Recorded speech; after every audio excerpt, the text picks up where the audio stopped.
introducing them. All right, ladies, I'll let you take it from here. Thank you. Thank you. Thank you. If you are just joining, if you'd like to, you can put into the chat your favorite fruit or vegetable and then how you like to prepare that, hoping to get some ideas. And, this evening will be all about tips and suggestions and things that might help with nutrition in your household. So, fun to share some ideas there. And see, did I made my view kind of funny, so I cannot see the chat right now or anybody's faces. So if you if there's a question or something, just interrupt me. I will. Yep. Perfect. Thank you. Okay. All right. So tonight we're going to talk about navigating nutrition challenges and accessing resources. And we really want tonight to be interactive. I know a lot of times you hear that on your presentations and different things that you're attending, but we really want to try to provide a safe space for people to discuss ideas, thoughts, challenges. This is a judgment-free zone, so you don't have to worry. I am a registered dietitian and I am the mother of a very picky and selective eater. So there's no judgment here. We get it. We welcome you to participate. So you can either utilize that chat or just unmute yourself and ask questions and comments and things anytime that you would like. And then yeah, we'll allow lots of opportunity for questions and things, but there's no wrong time to ask a question. So if something is on your mind and you don't want to forget it later, please feel free to jump in and we'll be happy to have a conversation about it. And then lastly, we are going to share a lot of good resources today. So there will be some links and websites and things. And if you are trying to scramble and jot everything down, we are going to send out a document afterwards containing those links. So you don't have to try to jot all that down while the screen is on that slide. All right, so just we had a good introduction already, but as I said, my name is Michelle Compton. I am with Peoria City County Health Department and with the WIC program and have been there 9 years now. So love what I do and happy to be here tonight. Good evening, everyone. I'm Rebecca Kremrein, and I'm with the University of Illinois Extension as our Illinois SNAP Ed educator. So just a little background on SNAP Ed, because not many people have heard of it. SNAP Ed is federally funded, but we don't do anything with Link or helping people get signed up for SNAP benefits. Instead, we're funded to help families and making healthier choices, easier choices. So we do nutrition education and focus on food access and other important supports for our families. Hi, everyone. I'm Erica Ulrich. I'm with the Peoria Area Food Bank SNAP Outreach Program, and we do sign people up for LEAP. Awesome. And if anybody would like to, feel free to introduce yourself in the chat. You do not have to, but if you'd like to, we welcome that. So some of the things we want to cover tonight, we're going to start with just kind of an introduction and discuss some topics related to child nutrition.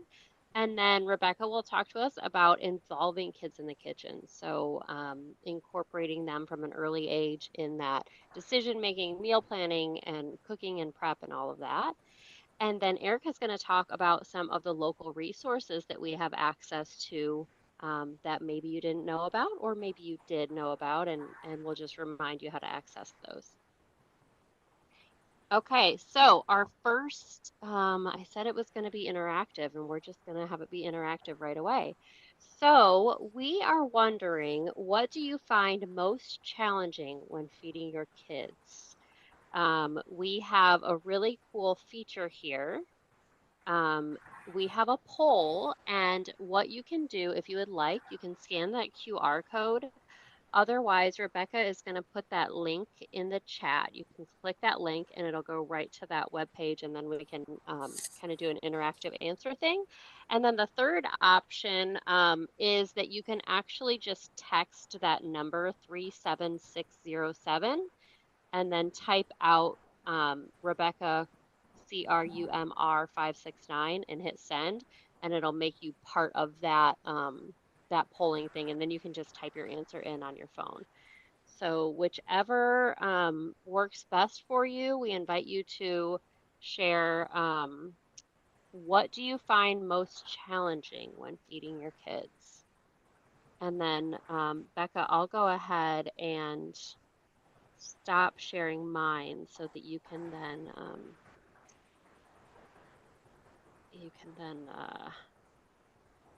put yours up there.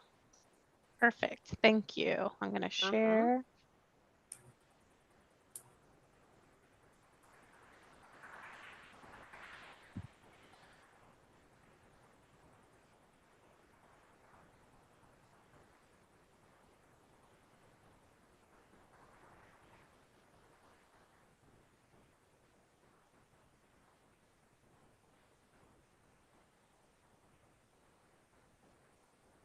Huh.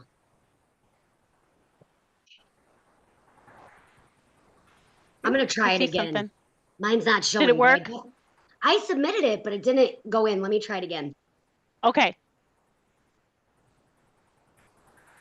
And there is, if you go on the site, it says something about like credits, because I think schools use this site maybe. You can just click skip. Let's see what happens to mine. You guys, I we sent tried mine this to that today. number and it didn't come either. Oh, okay. It was working today. Let me stop my I share really quick. know. And if it doesn't work, we'll just use the chat. It's all right. Yeah, that's okay. There's always ways around it, right? Oh my goodness. Mine wants me to log in when I click on the link in the chat. Okay. We might need to try again. Let's see if it works now. Sorry, guys. If you can. And I'll reshare my screen. Oh, I'm getting them. I'm sorry, guys.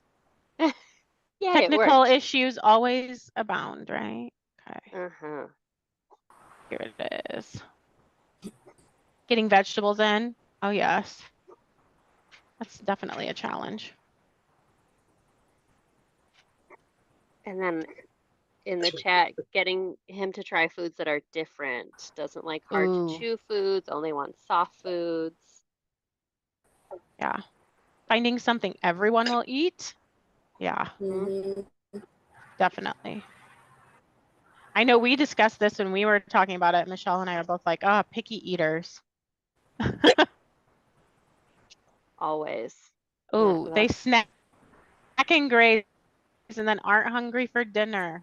Oh, yeah. All of the above Okay. for mine. All right. I'll stop sharing. If you have more things to add, you're welcome. Oh, we got one. Prefers only soft foods, won't expand his taste. Okay. Good to know. Cool. Thanks, guys. A lot of those are certainly common things that I hear. So in WIC, I'm going to talk about what the WIC program is, but just briefly, we have 6 nutritionists on staff, and we do nutrition assessment, and then we do education based on that nutrition assessment and what needs might be happening. And so picky eating is a very, very common question that people have. Okay. So thank you. So we're, asking these questions. You can see my slides, right? The what impact does nutrition have? Yep. Perfect. Yep. Okay. So we're asking these questions, about what challenges you're facing, but thinking back, like, why does all this matter? What is the emphasis on nutrition? Why is there a WIC program all about nutrition? And why does SNAP have a nutrition component?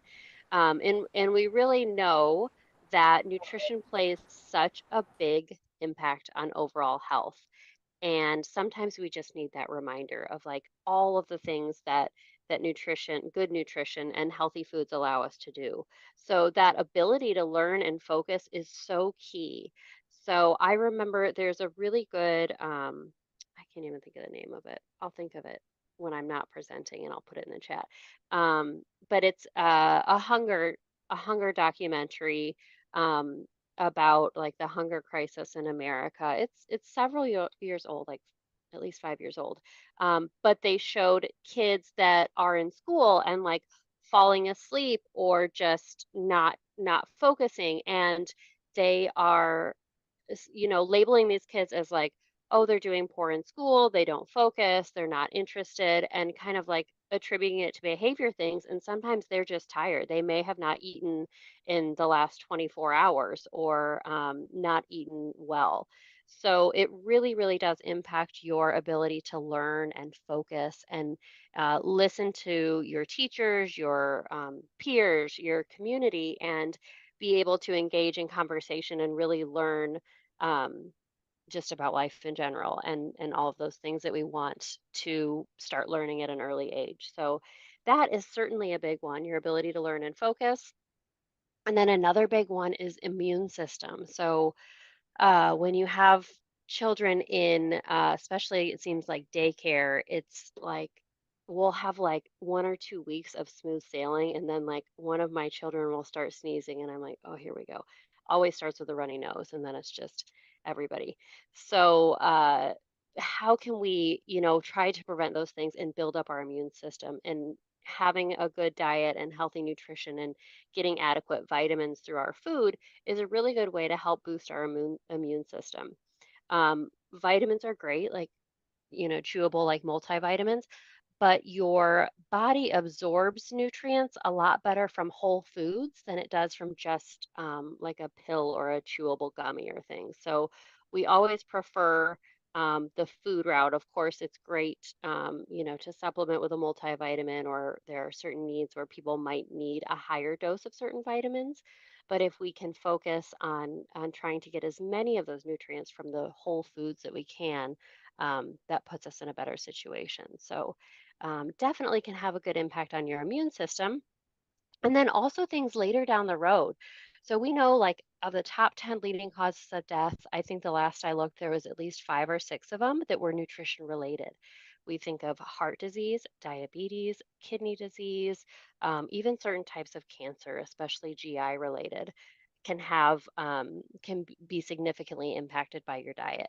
So if there are things that we can do at a young age to instill these healthy eating habits and make them kind of the routine, and yeah, make them habits, that can help to reduce the risk of these types of things later in life. And that's really what we want, is to try to be on the preventive side of things and trying to just have that foundation for good health in the future. And then with that, of course, if we're reducing the risk of diabetes, heart disease, kidney disease, we're also improving that life expectancy and quality of life, and making sure that we have the ability to, breathe easy and not be dealing with these ailments and conditions and sometimes comorbidities. So, some of the concerns. So, these are some of the things that you guys have mentioned in the chat, or on the poll, and then things that I have seen working as a dietitian, and as a parent, seeing all of these things. So, selective eating. So, this is a nice way of saying picky eating. Um, it is a major challenge. And sometimes there's not a whole lot that you can do to make the child eat something that moment. But there are things that you can try to practice over time that can have a big impact and eventually that help that child get out of that phase. It's pretty common for almost every child to at least go through some period of time. You can do everything right when they're trying new foods. You can give them a variety of foods. You can do the whole oh, there's a name for it. It's like 100 foods in 100 days or something like that, where you do a different food every single day. Um, my kids ate everything I put in front of them. And then they realized that there are choices and there are certain foods that they really like. And then they develop their vocabulary and they ask for that same food every single night at dinner. And then when they don't get that food, it's a big deal and they get upset. So just trying to do what you can and knowing that it's not always going to go that way. Your child's not always going to eat everything you put in front of them, but don't give up. Keep trying those foods. So research has shown that it takes about 20 tastes of something before you might accept that food. So there's some foods that we love, we try once and we love them. But other foods, it takes a little bit of time to develop that taste. So if they try something once or twice and they're like, no, no, no, if you can get them to taste. So I will have my daughter, like, even if she really won't taste it, I'll have her just like poke it or smash it between her fingers or smell it. She's fine smelling it. She'll always smell a food. Sometimes she'll lick it, but usually she'll like, I don't want it. I'll just smell it. But that's getting them used to that food and they're being exposed to it so that at least they know that that food is still there. It's still going to be offered. It's still a good food. So if you can kind of reintroduce those foods and have them kind of explore, that's a really good way to um, kind of combat some of those food fears and those things. We could probably talk for 2 hours on picky eating because there's so many things with that. Uh, but you kind of want to fight the urge to like force the child to eat it, because if you start saying like you have to eat your broccoli, you have to eat your broccoli, you can't get down, you get frustrated, the kid starts crying, it starts to be like traumatic, and then they associate broccoli with those feelings and that stress every single time. So you want to try to not make a big deal about it. I've heard that you say like you present it the same way, like here's a cookie, here's some broccoli, like say it the same way, not like if you eat this broccoli, we can go on a bike ride or, bribes and things like that. Easier said than done. Keep in mind these things that I'm saying, I repeat to myself sometimes because I don't remember to do them. So, in the moment, sometimes it's challenging, but just some tips there that I wanted to share that have helped some people. And then another big concern that I hear a lot about, especially lately, is food allergies. There are, you know, like in this picture here, I know at my daughter's daycare, there's like a no peanut sign, no peanuts anywhere near. And then with like gluten intolerances and all sorts of allergies. So that's a big concern. And with that, there are a couple different theories of thought. When I first started in WIC, it was like no peanuts until age 1, no egg whites until age 1. You could do the egg yolks, but not the egg whites. Now, more research is showing that early introduction and often introduction is more likely to reduce the risk of allergies later on. So, do your research on allergies. Again, there are different theories of thought, and if you have concerns or you notice a reaction or something right away, it's appropriate to go get allergy testing and see if there's, depending on the severity between allergy and tolerance, it's always a good idea to follow up to make sure to keep safe. There's that again, when I started in WIC, it was like try one new food for 3 whole days before you do any other new foods so that you know exactly what the culprit is if the child develops a rash or something like that. Then, more recently, I went to a training like a few months ago, and it was like, no, no, if they're going to have a reaction, you're going to see it in a couple hours anyway. There's no need to wait 3 days. So, again, couple different schools of thought there. But talk with your medical provider if you do have concerns. And I would just encourage, doing some research on those high allergen foods.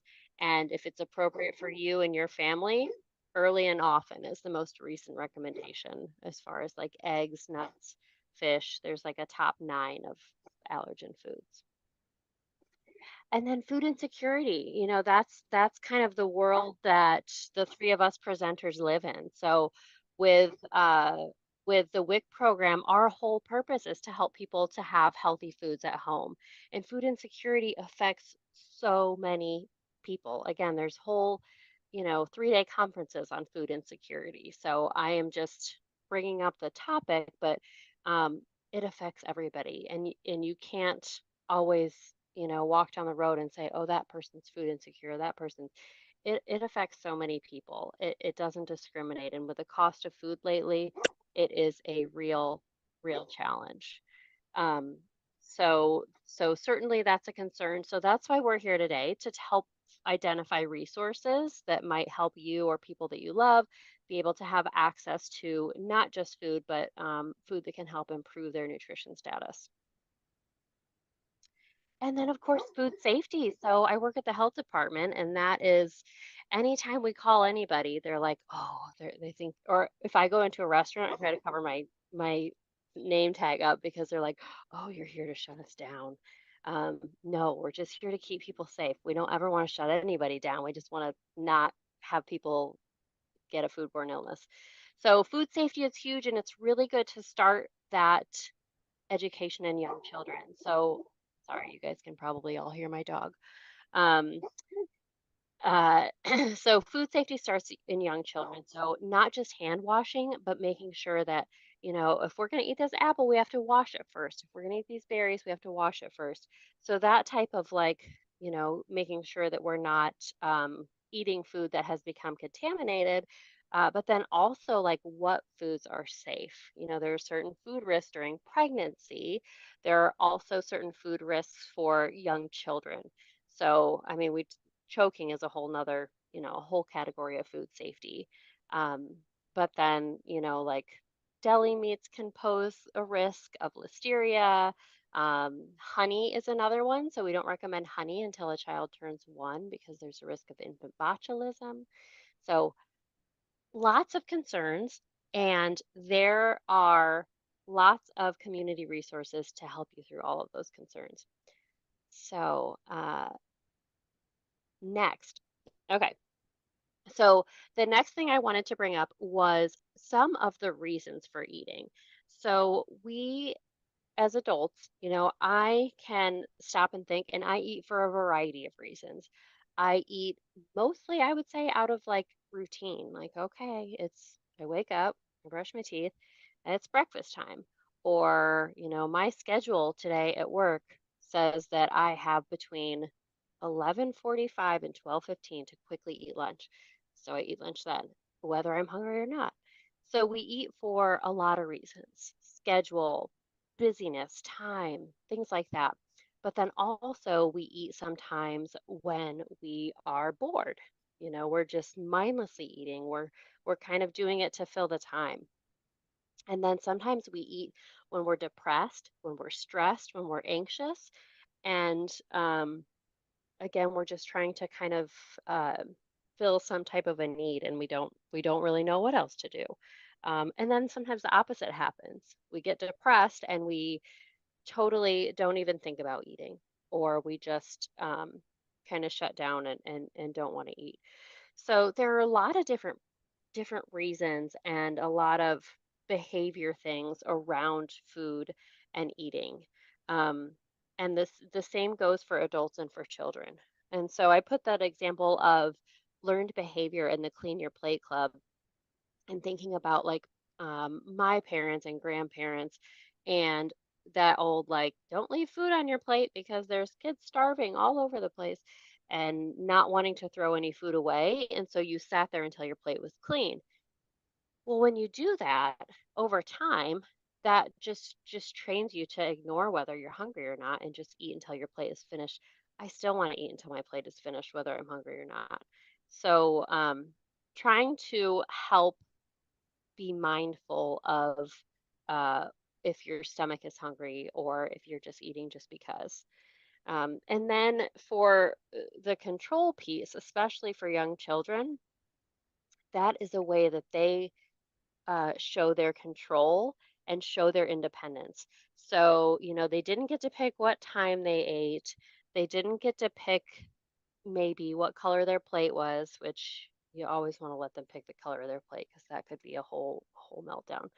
Um, but they didn't have a lot of control over the day. So then you put food in front of them. They're like, "Oh, this is up to me whether I eat this or not. I'm going to show my independence. I'm not going to eat it." So sometimes it's this control piece. So if you can let them make those other choices, if you can give them the option of broccoli or cauliflower or pancakes or French toast, give them some type of an option. Sometimes that actually is enough of that control piece that they don't feel the need to express their independence by refusing to eat totally.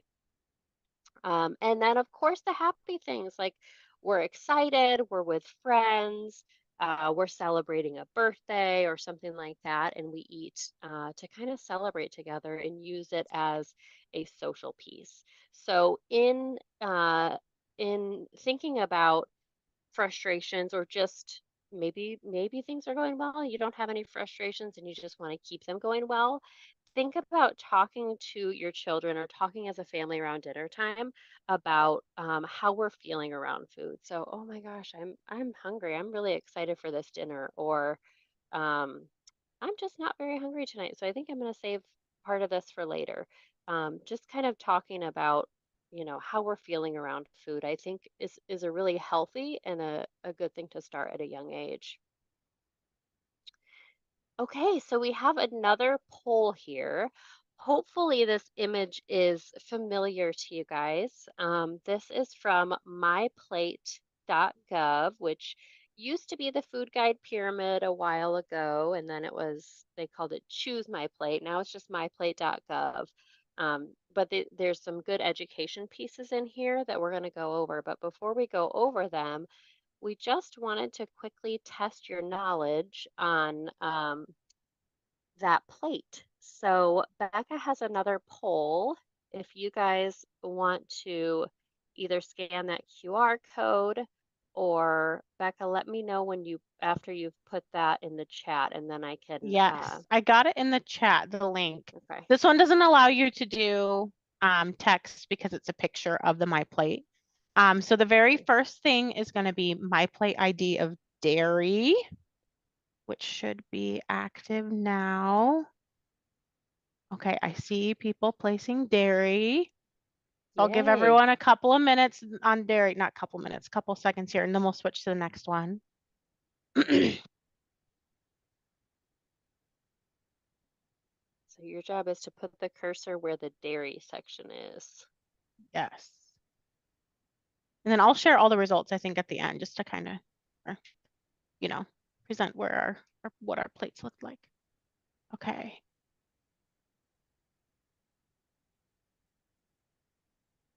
All right. And next, and you can replace it if you think you put it in the wrong spot, by the way, because I just saw like one disappear. It's totally fine.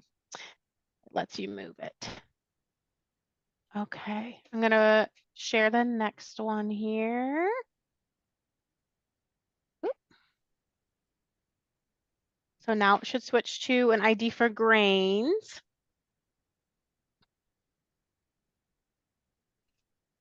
Where do you think grains are at on My Plate?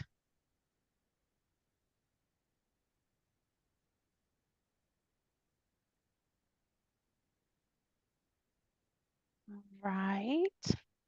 Getting a few responses here, so I'm going to go ahead. Nice. Seeing people responding. I am going to go and get our next one, which is veggies or vegetables. Where do our vegetables go on My Plate?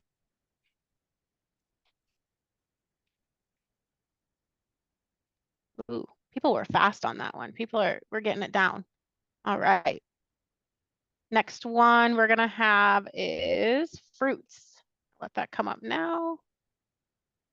Where do you think your fruits are?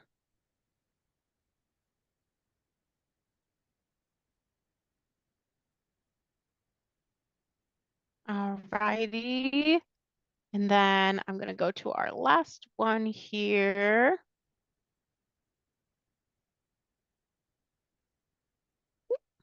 Sorry. And our last one is proteins. I'm gonna activate that now. You should be able to see it. All I can see is the people. I don't see the plate. Oh, you don't see the My Plate when you click on the link? Oh, darn it. I don't know. I am having some come in. So let me. And people who are logged in on their phones might not be able to do the scan option. Yeah, too. very So true. it might be just something we have to show it and talk it through. Yeah, I'm going to present it right now, actually. So thank you for responding. I'll deactivate and I'll present these. Share my screen. You guys did a pretty good job at your My Plate here. I'm going to present. And if you're like us, and I'm sure Michelle will bring this up, I didn't grow up with my plate. So it changes every now and again, the way nutrition, we're trying to be on top of things. So this was proteins guesses. What I like is like, we can just kind of see around the plate where people think. Fruits, this is what people had guessed. Vegetables, I mean, everyone was like, green has to be veggies, right? Yeah. And it's kind of the largest part of our plate, I guess. Grains and dairy. So I'll stop my share and we'll let Michelle take it back and she'll just walk us through my plate. Thanks for playing along with us. We thought it might be kind of fun just to have another interactive activity. Yeah, thank you. Okay, let me get the sharing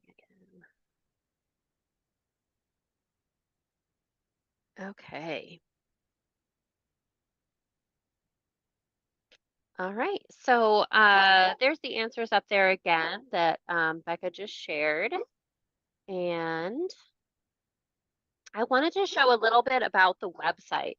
So the website is myplate.gov, and I think I can go to it. Yes, perfect. So are you guys able to see the website, or is it still on my presentation? It's on the website. Yay, good. So that piece of our dress rehearsal did work fine. So of course you can explore the My Plate and kind of get to know the 5 food groups and what's part of it. There's also a quiz that you can do to kind of learn a little bit more about it. Notice we have these in English and Spanish, which is great. And then healthy eating on a budget is always something that's helpful. That's always a common question. So how to really make the most of those food dollars and, use foods in multiple ways and really get the most bang for your buck. And then this is recipes. So recipe of the month, different things to consider, new recipes to try, which always really help. So I was talking about picky eating, and you sometimes have even adults that are like, oh, I don't like carrots or I don't like peppers. But then you ask, like, how have you had them done? I know somebody mentioned doing things on the grill. And I remember I don't think I ate Brussels sprouts till I was probably 25. I don't know why. They just weren't appealing to me. I kind of tried them. And then my friend grilled Brussels sprouts on the grill, and I was like, I have been missing out big time because they were amazing. I'm gonna shut my blind really quick because my dog keeps barking. Hopefully that calms her down, maybe. So yeah, finding different recipes is huge if you can learn to cook foods different ways. And then you can actually make a plan. So some people like to have things written out and kind of, have their meals written out for a week or a month, and having a plan is helpful. So there's that option there.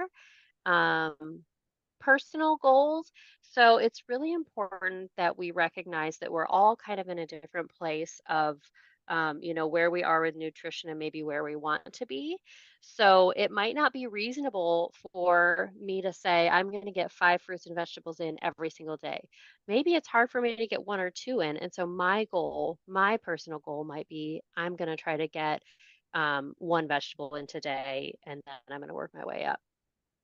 So setting personal goals on there. Again, like low cost, healthy eating on a budget is always some good recipes to have in your pocket to pull out. And then I must have passed it already. Oh, the setting personal goals piece.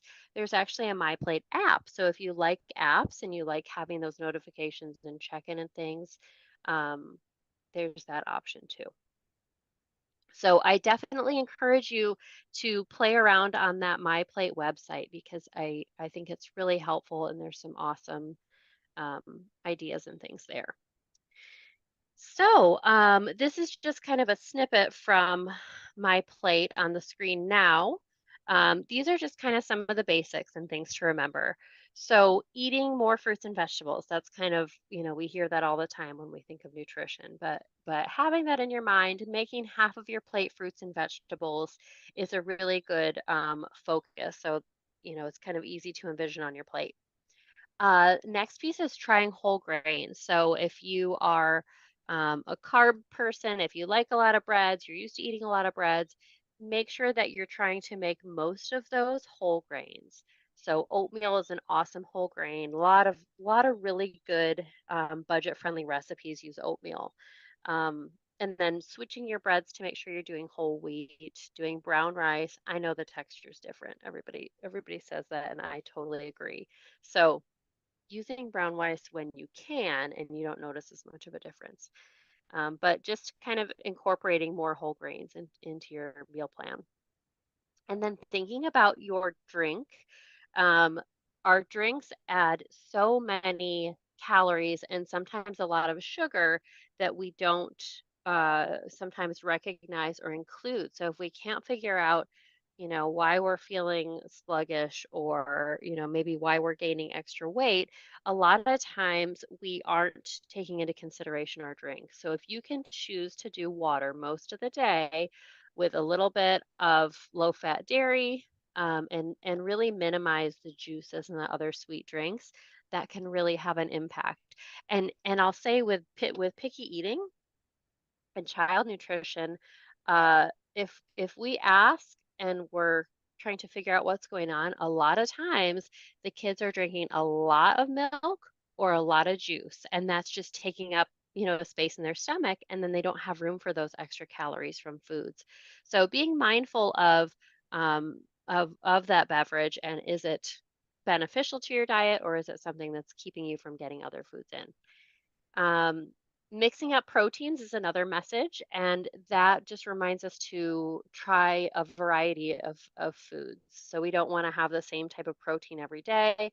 Some types of protein, like lunch meats or hot dogs, meatballs, things like that, can really have a lot of sodium in them. So it's okay to have those sometimes, but we don't want to eat a high sodium source of protein every single day. So we can switch that and do some really good seafood that gives us those good like omega-3 fatty acids and the good fish oil and things like that. We can add some beans, which give us an awesome source of fiber, some good B vitamins, um, nuts and seeds and things like that. They all have their different benefits. So if we can get a variety of sources of protein, that sets us up for a variety of nutrients that we're getting.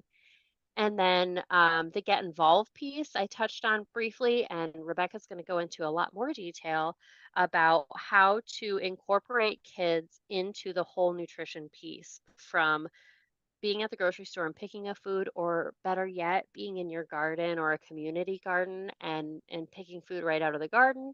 And then like my daughter grows strawberries, and we have one beautiful little strawberry already, and she's so excited about it. And so if I'm like, okay, will she do this with tomatoes or just strawberries?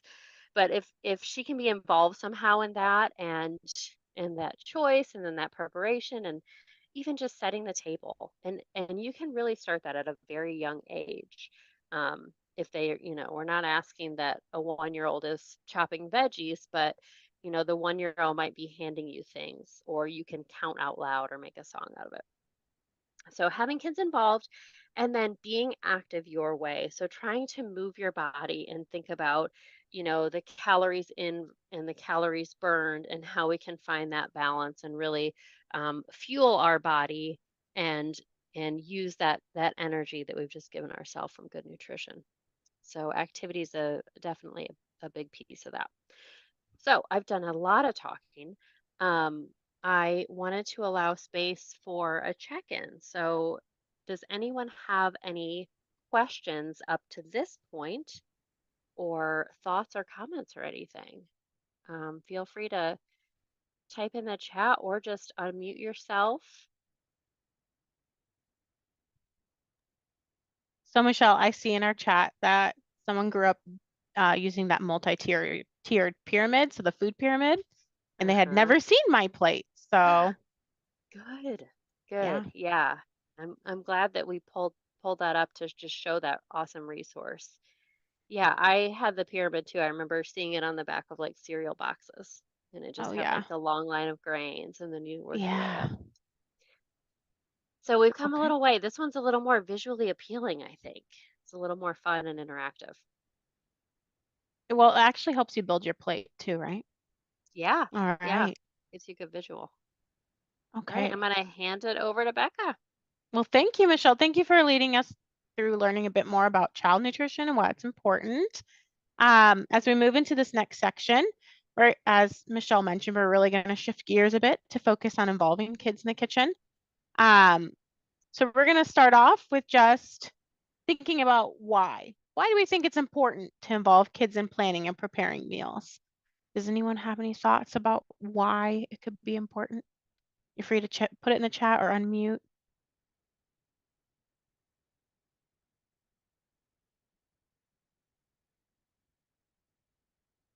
I have a 4-year-old son, and I know for me, um, something that I really love is he finds it like a role in our family to help me cook.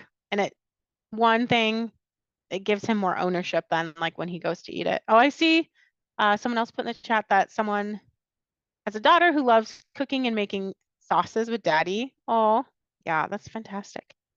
It gets them interested in mealtime, definitely. And it builds interest in the meal as they are cooking. Yes, yes. Food prep is a part of life. Nice. And it increases connection while also doing something practical. I love it. Okay. Well, you guys had a ton of great reasons to get people involved. I'm going to move to the next slide and just cover a couple of things, and some of these we might have already talked about, but by involving kids, they may be more willing to try new foods. So I think a lot of what you said really builds into that. Because when they try new foods, or if you have a new food that they help to choose, maybe you give them a choice between asparagus or broccoli at the grocery store, and they choose the asparagus, they might be more likely to try that because they have felt like they had a choice in choosing that food. Next, they also increase their self-confidence. They feel like they're contributing to the family, which I saw a lot of that in your comments. They like to be a part of that role and being connected. They learn culture and family traditions. So food is a huge part of our culture, and we can pass along family traditions, family recipes, things that are really important to us through food. The next one on our screen now, yes, we get to spend quality time, which is another one mentioned. If you're anything like me, you end up working a long day, you come home, maybe you've picked up your child from school, daycare, wherever, and you're like, oh, I have to make dinner. And then by the time dinner's done, you feel like it's already time to put them to bed. So I feel like it's a great opportunity to involve them in that food prep piece to really get more connection. And then you can become exposed to a variety of healthy foods by involving your children too. So that interest in the meal that someone mentioned, by making sure that they're involved, they are exposed right away to all those foods. Then finally, Michelle kind of touched on this, but it doesn't always mean for a child that they have to eat it to begin with. We want to have them using just all their 5 senses to really explore the food. This is especially true in some of our younger children, but like, what does it taste like? What does it feel like? What does it smell like? So you can involve a variety of their senses in that. All right, so kitchen safety, super important. And we touched on food safety earlier, but by involving kids, we can provide an opportunity to teach proper hygiene and food safety. So some examples of those skills that we can provide, we can help them learn proper hand washing skills. So you can teach them how to wash for at least 20 seconds with soap and warm water, which is very important when it comes to hygiene and health, as well as to our food safety in the kitchen. We can educate children about that importance of separating raw and cooked food. So maybe as you're cooking with them, you can talk a little bit about why we need to keep the raw chicken away from the carrots. They can't be on the same cutting board, right? Because we want to make sure those germs do not cross-contaminate each other. You can also talk a little bit about the use of oven mitts and pot holders. So when handling hot pans and dishes, or even just being around a stove, right, you can go over some of those basic skills so they are prepared. And then cooking food to the correct temperature. This is a really big one when it comes to food safety. You might not always use a food thermometer for all foods, but if you're cooking chicken or something, I'm calling chicken out a lot, but it can cause a lot of problems. Poultry in general or meats, you want to make sure that you're getting it to the right temperature, right, when it's cooking. So you can teach them and show them how you're reading the thermometer, and that can help them to learn how, we can cook food to the correct temperature, and that keeps everyone safe and healthy. And then finally, I had help clean up. So it sounds funny. It is a part of just, learning responsibility, but cleaning up also helps to teach, the importance of washing the dishes, wiping down counters, and cleaning and sanitizing our surfaces that we're going to be cooking and prepping food on. All right. So what age do you guys feel like a child should be before helping in the kitchen? You can put it in the chat if you want. 2?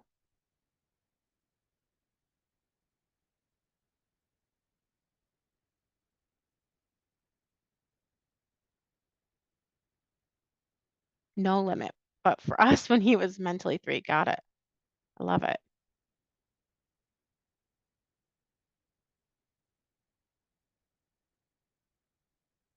All right. Well, we can go on. I appreciate that.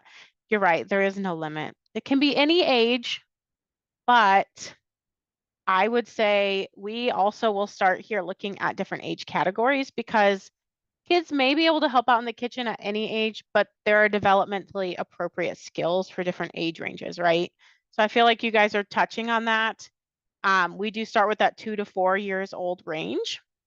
And something to also take note is some of the skills that we'll talk about may need to be adjusted, because children are all different and they may not fit into the suggested age ranges. So these just might be some good places to start. So with a 2 to 4 year old, we can focus on things that have fine motor skills and abilities using hands and following very simple directions. With this specific age range, there might be a wide variety of skill levels, because we know, like, from a 2 to a 4-year-old, there's a lot of change that is taking place. So activities may really vary, but I put a few up here. I know for my son, he loves mixing the ingredients and like pouring in the ingredients. So that's always a big hit when we do that with my 4-year-old. All right, so for 5 to 7, what do you guys think? 5 to 7-year-olds, we can actually do a little bit more, obviously, right? But while they're more difficult cooking techniques and even some kitchen equipment, you might want to consider skill level if you're thinking about using things like scissors or knives, right? So it's really focused more so, there is cutting with using a small knife on the list here, but helping crack eggs, juice a fruit. Oh, kids love to do that. Just take like the lemon and the juicer, and we do that in some of our classes, and they absolutely love to see that happen. And you can even have them help peel an orange, which sounds really silly, but just getting some of those independence with performing some of those tasks in food prep. Next, we have our 8 to 11-year-olds. So in 8 to 11, kids in this range are going to require less supervision, right? But they're not completely on their own. So you can consider giving them more freedom in planning meals and completing simple recipes without help. Different things that we added in here using a vegetable peeler. I mentioned how in that 5 to 7, we might use like cutting things with a very small knife. Well, at this age, you can help learn like cutting techniques and using a peeler. I will say something we always stress is you actually do want a sharp knife and a sharp peeler. I don't know if you know that. because with the dull one, you're more likely to actually get hurt. So then they can also help even plan a whole meal for a family. I love that one on this page too. So I'll just call that one out because an 8 to 11-year-old, maybe they're really into cooking. They might want to help plan it and cook it from start to finish, which would be a really great activity for them. Then we come to our 12 plus. So in 12 plus, this age group's going to have more opportunity for freedom in the kitchen, maybe prepare some more complex recipes, as well as being able to make changes to a recipe if they feel confident. Supervision would still be required, obviously, to make sure they're being safe and practicing those proper kitchen safety, but they have a lot more flexibility. And you can kind of think at all these ages, outside the box. It's more than just cooking. So I really loved the idea of, how can we understand the basic science of cooking? At this age, you might be learning about, what happens when I apply heat or cold to this food. My mom growing up would always say, well, when we're making the food, is it a chemical change? So, does it change forms? So in baking, if you're making a cake, that's a chemical change. It goes from that liquid to cake, right? So it might be harder to change some of our ingredients in there and still expect it to change forms. But in cooking, there's a lot of things we can do to change the flavors, to change what goes into a recipe. So it's just a fun way to kind of consider the science behind cooking too. All right, so we have another poll. We'd love to hear from you. What are some of your favorite kid-friendly recipes? I'm going to put this in the chat. I don't have it activated just yet. So I'm going to do that. And this way we can kind of share with each other. What are some of your favorite kid-friendly recipes? It is active now. Do you mean kid friendly as in they'll eat it, or do you mean like they'll help you cook it? I think it could be either. Okay. Yep.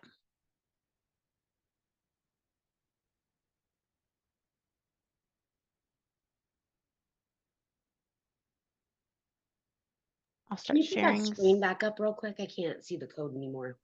Oh, yeah. Let's see. Michelle, can you present that really quick for the, thank you.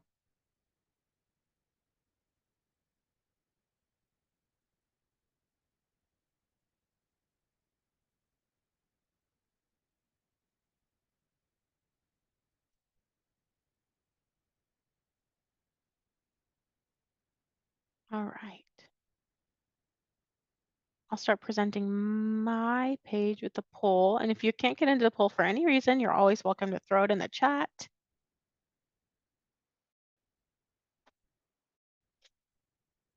Let's see. So I see quesadilla. Oh, that's a big one. Yeah. Any pasta, anything with cheese. Oh, yeah. He loves fruit and yogurt boats and he gets to make them himself. Oh, that's fun. Love that. New one I found is a burger bowl. Layer chopped lettuce, chopped pickles, ground beef with garlic powder, tater tots, and ketchup and mustard. Well, that's fun. And oatmeal bites.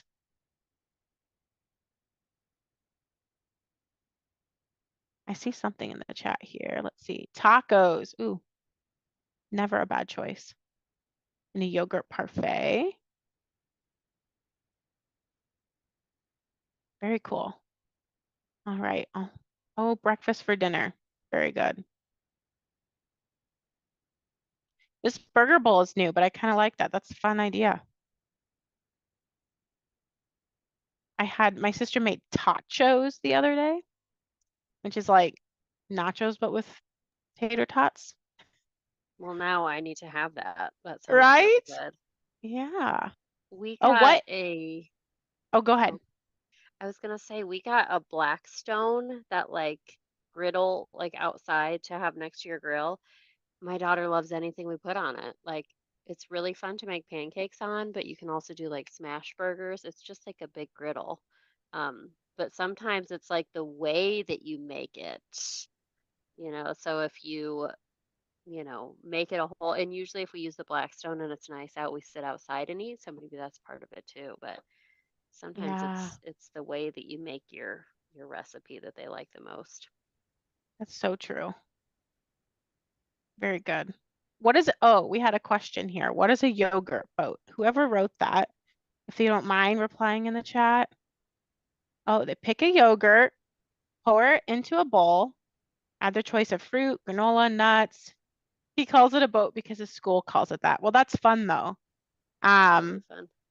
A great way to get kids to try foods is to have fun names.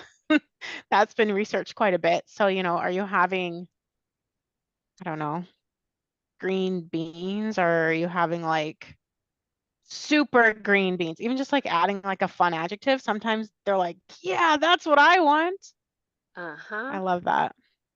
Yeah. I Okay. remember somebody telling me to call broccoli little trees, and my daughter would like it better. She still doesn't, but she likes to say it. She just doesn't Yeah. eat it still. Sometimes All it works, right. sometimes it doesn't. But it might get them to try Exactly. it. Yeah. And you know what? She's talking about it, so I'm going to consider that a win. That's right. So when we think about these recipes, thank you for sharing. Got some good ideas there. Um, some important considerations when we want to create kid-friendly recipes. I love that you asked, do we want to make these kid-friendly where they're gonna eat it or they're gonna help? And I think it can be both. Um, I would like to say that, hey, kid-friendly can be any recipe. But it kind of matters the way we frame it, of course, too. So some different things that can really play into that, like simplicity. So opting for straightforward recipes with minimal steps if you have your kid participating. Um, my 4-year-old definitely loses interest if a process is too long.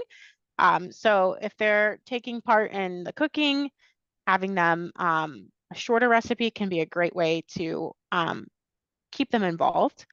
Flavor profiles. So to get them to eat something and make it kid friendly, choose flavors that it might appeal to young taste buds. So when I say this, just those mild and familiar tastes can work well. Um, and you can change the flavor profile of a dish, like I was talking about with like cooking, pretty easily, depending upon what we know your child may like too. We have visual appeal, which I mean, that's super fun. Even the boat sounds like it'd be visually appealing, kind of building something.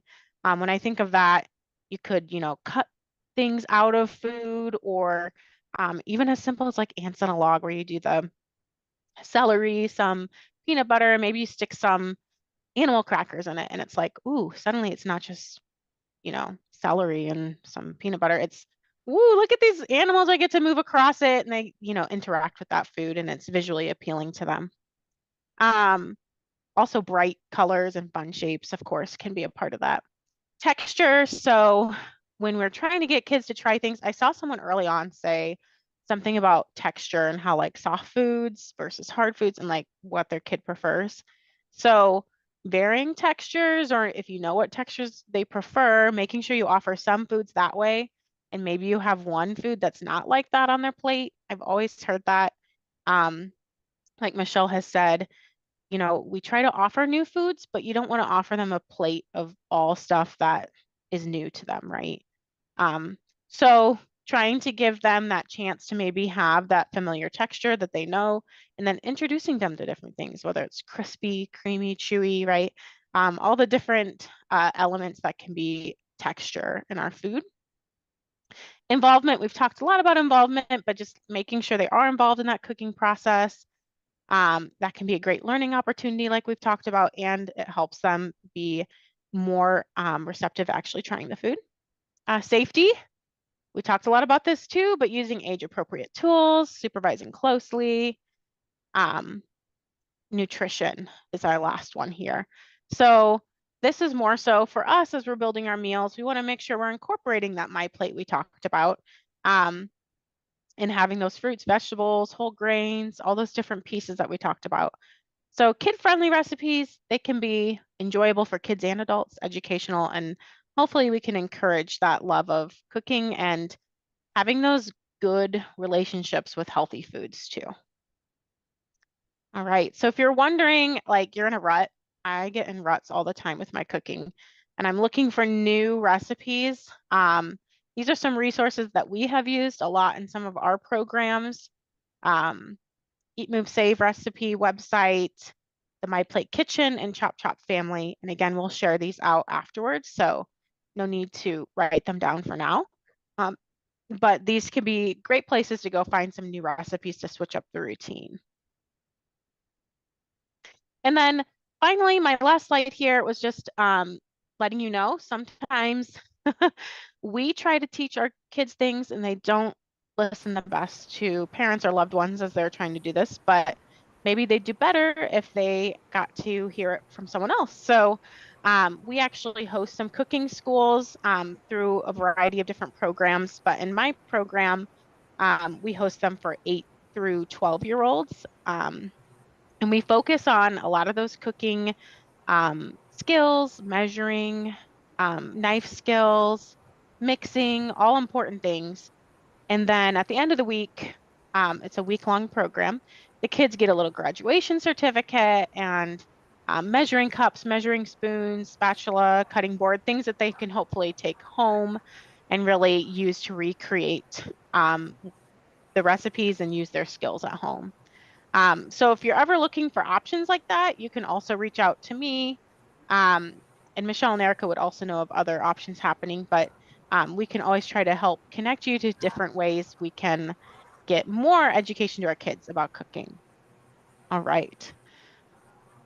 So this is a space for a check-in before we go into food resources. Does anyone have any questions, thoughts?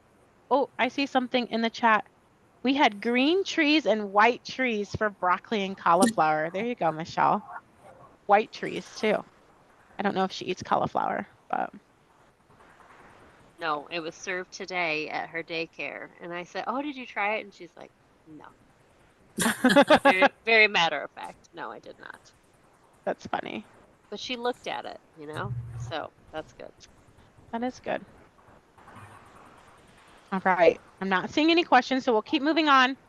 We want to make sure to get through this important section on finding food resources. So, nutrition is important. We've covered a lot of that, but it's not always easy to find the resources to provide nutritious foods to our families, and we completely understand that. But there are multiple ways that we can find food that could include national nutrition programs and local programs. So I'm going to pass this off to Erica to introduce this topic to us today. Thanks, Becca. Good evening, everybody. To start off, what are some resources you've used to help feed your family in the past? So this is going to be another poll. So the text is back in this one, or you can scan the QR code here and let us know what you think.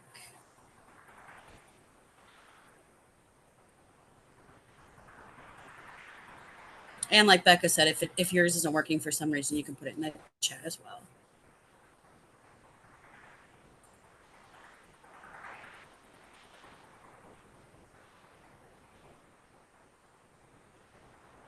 I see some coming through. So Michelle, if you want to, I can start sharing the results here.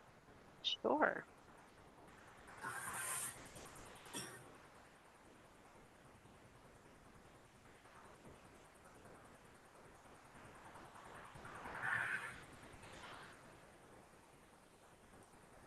Okay, help from family and friends, asking pediatrician,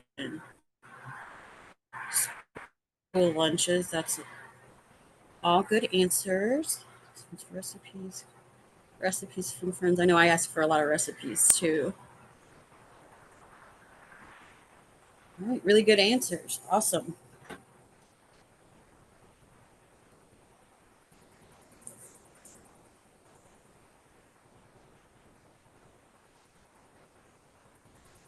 Thanks, Michelle. Okay, first we're going to start off with the national nutrition programs that are available out there. when we talk about national nutrition programs, these are federally funded, and um, they offer a lot of resources and a lot of assistance. So I'm going to go ahead and let Michelle talk about WIC here for just a minute.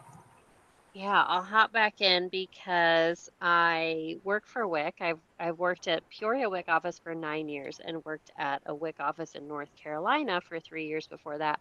And I just love WIC. I'm so passionate about it. So not only do I work there, but I really, really feel strongly about this program. So WIC we just celebrated our 50th birthday with WIC. We had a conference in Chicago and it was 50 years of WIC, and it was so cool and awesome to see how many lives WIC has touched and how it has evolved over the years and where it started. And there's so much of WIC that is still the same basic foundation from when it started. So awesome program. So WIC was developed because we realized that there was a lot of iron deficiency and other nutrient deficiencies. And in order to help best alleviate that problem, they wanted to help look at the root of the problem, which again, we've talked about how important this period of time is for young children. So WIC serves pregnant women, knowing that a lot of the child's nutrition begins in the womb, so it matters if the parent has adequate nutrients and a healthy diet. So WIC serves women at any point during their pregnancy up until 6 months postpartum if they are non-breastfeeding, or for a whole year postpartum if they are breastfeeding. And then WIC covers children from birth until their 5th birthday. So the WIC program, what it provides, supplemental foods. Supplemental meaning it's not going to be 100% of your diet, but it is going to provide food to help supplement that diet. So the foods that you get on WIC are those foods that are intended to help improve nutrition status. So you would get a shopping list that would show which foods are WIC approved, and really to help complement your diet. The other things that WIC provides that some people don't know of or think about, a lot of times when we ask what is WIC, they say, oh, that's where you get formula or milk. Um, and that is true, but there's also other foods you get, and there's also breastfeeding support. We have a huge breastfeeding support piece. We have 2 breastfeeding peer counselors, and all of our nutritionists are also certified lactation counselors, and we have an IBCLC on staff. So a lot of good breastfeeding support at WIC. And then I mentioned that we have our nutritionists, so they do a whole nutrition assessment and then education with families on a variety of topics. And they also will connect to community resources. So our whole mission is to be participant focused. So I may have thoughts on what good nutrition looks like, but I'm not gonna go there until I really get to know that family and know where they're at and what their needs are. And if somebody's more concerned about being able to pay their electric bill, I'm going to first connect them to those community resources before I start saying you need to make half your plate fruits and vegetables if you don't know if you're going to have a fridge to put them in. So we do a really good job connecting to community resources. Um, so WIC is a federal program. It is an income-based program. So in order to qualify, somebody has to be at or below 185% of the federal poverty guidelines. Uh, we have like a scale. You can go to the health department website and see the WIC income guidelines. A good way to tell if somebody receives SNAP, or if somebody receives the state medical card, automatically WIC eligible. The other thing, if you are a foster parent or a child is involved in foster care, automatically eligible. So you don't have to bring in any paycheck stub, any proof of income. We encourage any family that is a foster family to take advantage of WIC, because there are lots of good resources that can help through some of these nutrition challenges. Um, so you're automatically eligible. And then technically, to qualify for WIC, you have to have a nutritional risk. We will find a nutritional risk. That's part of the assessment piece. So then we identify that risk. So highly recommend the WIC program. I can't say enough good things about it. I was mentioning to my staff that I was doing this tonight, and one of them said, oh my gosh, I picked my daughter up from daycare, and there was a foster dad there, and he was telling me how appreciative he was of the WIC program. He didn't know that he would qualify, and realized he could. And so it really, truly does help. So you can actually go to any WIC office in your state. You have to live in the state because Wisconsin WIC is different from Illinois WIC and different from Indiana WIC. So you have to stay in the state of Illinois or the state that you live in, but you can actually go to any county. We do encourage you to go to the county that you reside in because that determines like caseload, and we try to find out how many people in each county need assistance. So we encourage you to go to your county, but if it's easier for you to go to Tazewell or Woodford or Peoria, regardless of where you live, you can go to any of those offices. So there's contact information. We'll share contact information afterwards. You can also do a real quick internet search. Our Peoria office, if you've driven down Sheridan Road, it's a construction site because our health department was torn down. We're building a beautiful new one, hopefully by the end of the year. So we're in a really small building right now. If you visited us, don't judge us. It's temporary and we'll have a beautiful space soon. So there's your contact info. And I'm going to pass it back to Erica. And I saw a note, Michelle, that someone has used WIC for their youngest foster child in the chat. So that was, Yay. yeah. Good. Great. Thank you. Thanks, Michelle. Okay, so another federal program is the SNAP program. What is SNAP? It is the Supplemental Nutrition Assistance Program, and it is designed to help eligible households buy healthy, nutritious foods and to reduce food insecurity. The rules of SNAP are a little confusing and a little complex, but households with a low income can be eligible for SNAP benefits. The most important factors that do determine if you are eligible are your income and expenses, and also the number of people who live in your home and eat together. So those are some pretty important factors to look at before deciding if you want to apply or not. Resources to help you apply for SNAP benefits. You can do the regular old paper application. You can print it out and either mail it into the office or turn it in person. You can apply at abe.illinois.gov. You just go to the ABE portal, make a username and password, and it'll give you the option to apply. And I'm able to assist with submitting applications over the phone. It's completely confidential and it's extremely quick. So those are some options that you can use to apply for that. Another program federally is called TANF. TANF is the Temporary Assistance Program for Needy Families. Again, it's federally funded but state run. It helps families financially after they experience some type of hardship, and they could qualify for anywhere from food, housing, Ameren, childcare, any of that. And below here are a couple of points that you can use to see if you would qualify for TANF assistance. Pregnancy or a child under the age of 19 who lives with you.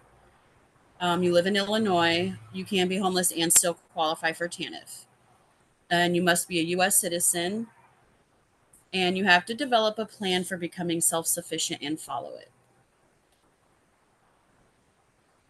So now this is our newest federal program. It actually starts this summer. It is Summer EBT, Summer Electronic Benefits Transfer. It provides grocery buying benefits to eligible families during the summer months. Now, each child could be eligible for up to $120 a summer, so for June, July, and August per child. Most children are eligible for summer EBT. They will not need to fill out that application. That will be done through schools. But you can go to wegotyouillinois.gov to get more information on summer EBT. And then I am going to pass it over to Becca for NSLP and SFSP. Okay. We call this alphabet soup around here. All these programs have so many acronyms, right?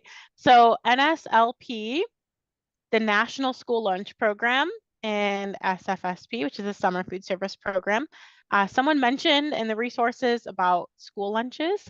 So this is where that program comes from.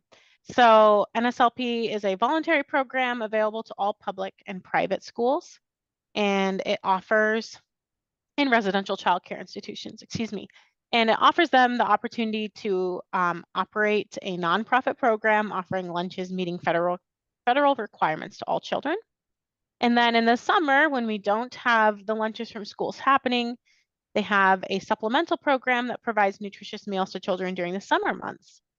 So there's not really a qualification for these programs, but with the NSLP program at your school, students may qualify for a free or reduced price meal.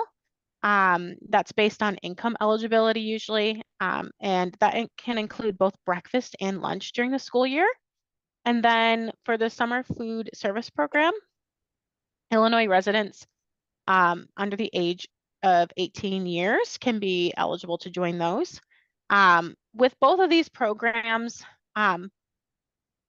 summer food is not always in your schools, but they'll be in other community agencies, sometimes in schools. So we'll look at how to find a summer food service program in just a little bit. But this is a great opportunity to help feed kids during the school day. And I'm going to pass this off actually to Michelle to talk a little bit about farmers market nutrition programs. Thank you. Yeah, this is something that a lot of our WIC participants are really excited about, and they start asking us about this time of the year.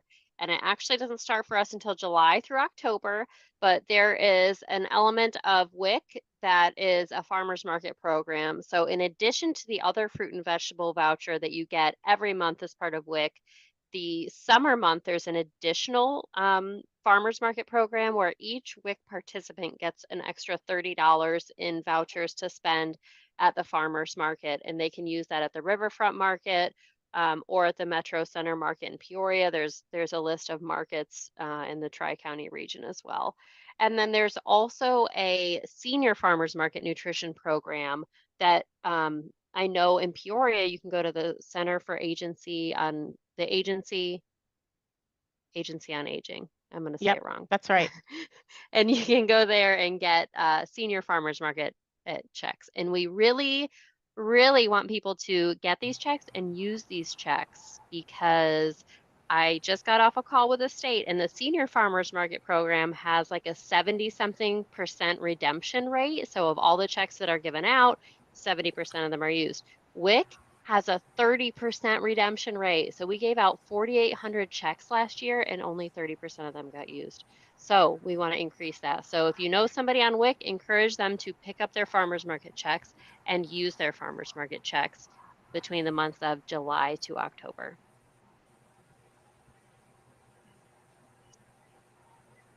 And then is this, hold on a second, let me see here. Okay, yeah, I kind of went over this. So the senior farmers market ones, you must be 60 or older, and then the WIC farmers market ones, you do need to be on WIC in order to receive those. And then with SNAP, we have some local grant that covers. You can double your SNAP dollars at the farmers market. So you can visit a stand, say I want to use $10 of my SNAP dollars, and then you'll get $20 to spend at the farmers market. So that is an awesome benefit that people should take advantage of. Perfect. And Erica, before I pass it off to you, I see a note how a school district automatically qualifies free breakfast and lunches and summer lunches for foster children. Oh, that's great. Yeah. So one thing that can happen too, depending on where you live, is a community might have what's called community eligibility provision. So that whole community might receive free lunches and breakfasts just based on the number of those students who would receive free and reduced lunch normally. And then obviously here with this district, it was specifically for the foster children, but another great resource for those lunches. All right. And then we're going to kind of jump into some local food resources now. First one we have here is food pantries and hot meal sites. These are both part of the charitable food system. They provide food to families to help make ends meet and to help alleviate that immediate need. Um, Most pantries and hot meal sites do not have any income eligibility. They may require an ID or proof of residency, but they will not ask anything about your income. I know at the Peoria Area Food Bank, we serve almost 80 food pantries in the area, and we do have a list of every pantry that we serve. So if that's something that you'd need, just contact the food bank. And then to learn more about what it looks like to go to a pantry, just click on that website right there and you can watch a video and see how that works. And we will send that link out as well. We'll just have a document of the resources that we discussed. Yes. And then another really great local resource is Market 309. They offer fresh produce in convenient locations and very cost effective. They, like I said, do fresh produce. They offer milk, eggs, and a bunch of different things. They have two different locations, one at Treewind Park, and that's on Sundays. And then one is at Bradley University, and that's on Fridays. But yeah, really great resource, very affordable, and they really do a lot for the community. And then our next slide is about two organizations in the area that do offer emergency food boxes. Peoria Area Food Bank being one of them. All you need to do would be to stop into the food bank, tell them you would like an emergency food box, and sign a sheet of paper, and that's all you need to do from us. And then another location is Food Pantry Network HOI. They'll offer a one-time emergent food box delivery. And to qualify for that, just call star 211 on your phone, and that will go straight to Food Pantry Network. And then I'm going to pass this over to Becca for Find Food Illinois. Thanks, Erica. So we've been talking a lot about all these places you can go for resources, right? But sometimes it's hard to know where they're at in our communities. So we wanted to share a resource called Find Food Illinois. It's a community food map that was developed actually by my state team a couple years ago. It shows the whole state of Illinois and covers different food resources that you can see on the screen, such as food pantries and meal sites, some are in school meal sites, grocery stores, farmers markets, SNAP and WIC offices, and senior food resources. So what's really nice is we don't have time right now to do it, but if you use that quick link that go to illinois.edu/findfoodillinois, it takes you to our, you can type a zip code, a city, and then you can actually filter by the food resource you're looking for. So if you're looking for a food pantry, you can filter to that. If you're looking for, let's say, a grocery store and you want to know if it accepts WIC or SNAP, we put that in there. So just different things that can help you before you go out to even look for food. It can be frustrating if we don't know where to go or what hours they're open. That's included in this map. Another big update that's happening this month that might have already happened today, but we work with like ISB, and we add in all the summer meal sites that we talked about for the summer food service programs. So just having a resource that you can go to and find some of these resources quickly is really important. So use this map how you see fit. There is an option too. If you find that there's a resource that's not on the map, it's an editable map. So we have a team that works on the back end to do edits. If you suggest an edit, like there's a missing pantry or a missing,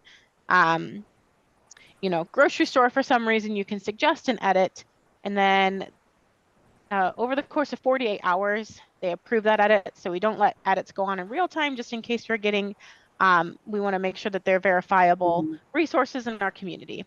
So they will make those edits, and you can even edit things like times and days that like the pantry is open, let's say. And if you're looking for a specific day, you can filter down, like, I want to know which pantries are open on Tuesdays. So this will be a good resource for you if you're looking to find food. And I see a comment. Oh, love this map. This will help me find food resources for families we serve. Woo! Yay! I'm glad to Yes. hear it. That's what we hope. All right, I'm going to pass it back to Erica to talk a little bit Thank, about 211. thank you. And yes, definitely a great resource. Um, Another resource in our area is the Heart of Illinois United Way 211. It's an information and referral line connecting callers to critical health and human care programs. By calling star 211 on your phone, you can be connected to not only food resources, but a large variety of other resources. And just to name a few, utility assistance, childcare, housing assistance, mental health and medical assistance, and a lot more. So this is definitely a great resource if you're looking for multiple resources. And then on this last page here, we just did a compilation of some other local area resources that we thought would be useful. There is a section for, and you'll get all of these links sent to you. So transportation, city link, again, 211's on there for transportation, agency on aging. A couple internet assistance programs. AT&T has a reduced rate internet rate, and Lifeline is also to help get that lower internet cost. And then some utility assistance programs. I know the Salvation Army is doing one as well as Ameren. Then there's a couple other ones to check out there as well. So that is all I have. Does anybody have any questions on that section?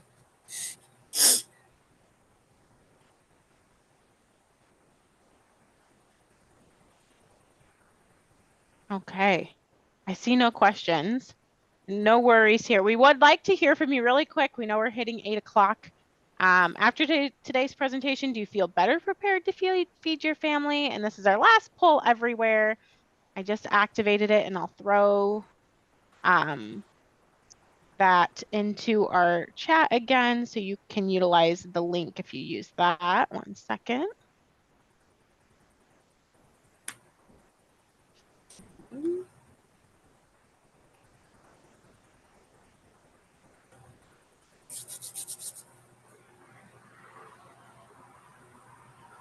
Appreciate you joining us, and this is the first time we've used Poll Everywhere, so ooh, okay, good encouragement to keep trying new foods. I like that, Rachel. Great. Mhm. If you want to, Cherise, we can stop the recording now. We were gonna just ask if some goal setting and like if they had any extra questions here. So